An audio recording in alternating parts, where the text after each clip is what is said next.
ছোট্ট বন্ধুরা, আজ আমরা ডুব দেব ইতিহাসের পাতায়, জানব আমাদের আদিম পূর্বপুরুষদের কথা।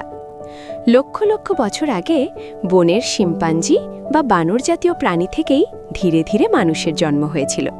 প্রথমে তারা 4 পায়ে চলত, কিন্তু সময়ের প্রয়োজনে তারা 2 পায়ে ভর দিয়ে সোজা হয়ে দাঁড়াতে শিখল। 2 পায়ে হাঁটার ফলে তাদের সামনের পা দুটি হাত হয়ে গেল, যা দিয়ে তারা পাথর ধরা ও নানা কাজ করতে শুরু করল। তাদের চোয়াল ক্রমশ সরু হলো আর মগজের আকার বড় হতে থাকল, যা তাদের অন্য প্রাণীদের চেয়ে বুদ্ধিমান করে তুলল। সেই সময় মানুষের আত্মরক্ষার প্রধান হাতিয়ার ছিল পাথর, তাই সেই দীর্ঘ সময়কে বলা হয় প্রস্তর যুগ। পুরনো পাথরের যুগে তারা বড় ও ভারী পাথর দিয়ে অ্যাব্রোখ্যাব্রো ও ভোঁতা হাতিয়ার বানাত। তখন মানুষের কোনো ঘরবাড়ি ছিল না, তারা বনে জঙ্গলে ঘুরে ফলমূল জোগাড় করত আর পশু পাখি শিকার করত।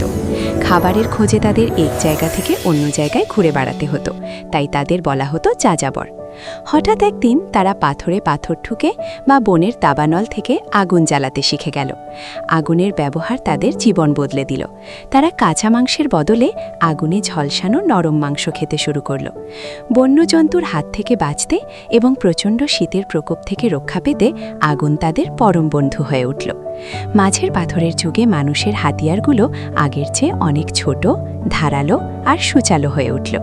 অবসর সময়ে তারা গুহার দেওয়ালে ছবি আঁকত। মধ্যপ্রদেশের ভীমবেটকা গুহায় এমন অনেক সুন্দর ছবি আজও দেখা যায়। নতুন পাথরের যুগে মানুষ এক যুগান্তকারী পরিবর্তন আনল। তারা নিজেরাই খাবার ফলাতে বা চাষবাস করতে শিখল। শিকারী মানুষ এবার পশুপালন শুরু করল। কুকুর, ছাগল, ভেড়ার মতো প্রাণীরা তাদের পোষ মানল। মাটির পাত্র বানাতে আর ভারী জিনিসপত্র এক জায়গা থেকে অন্য জায়গায় বইতে তারা চাকার ব্যবহার আবিষ্কার করল। চাষবাস দেখাশোনার প্রয়োজনে তারা আর যাযাবর রইল না, নদীর ধারে ছোট ছোট বসতি বা গ্রাম গড়ে তুলল। এভাবেই মানুষ একা থাকার বদলে দল বেঁধে বা গোষ্ঠী তৈরি করে সমাজবদ্ধ হয়ে বসবাস করতে শুরু করল। এইভাবেই আদিম মানুষ হাজার হাজার বছরের লড়াই আর বুদ্ধির জোরে আজকের আধুনিক মানুষে পরিণত হয়েছে।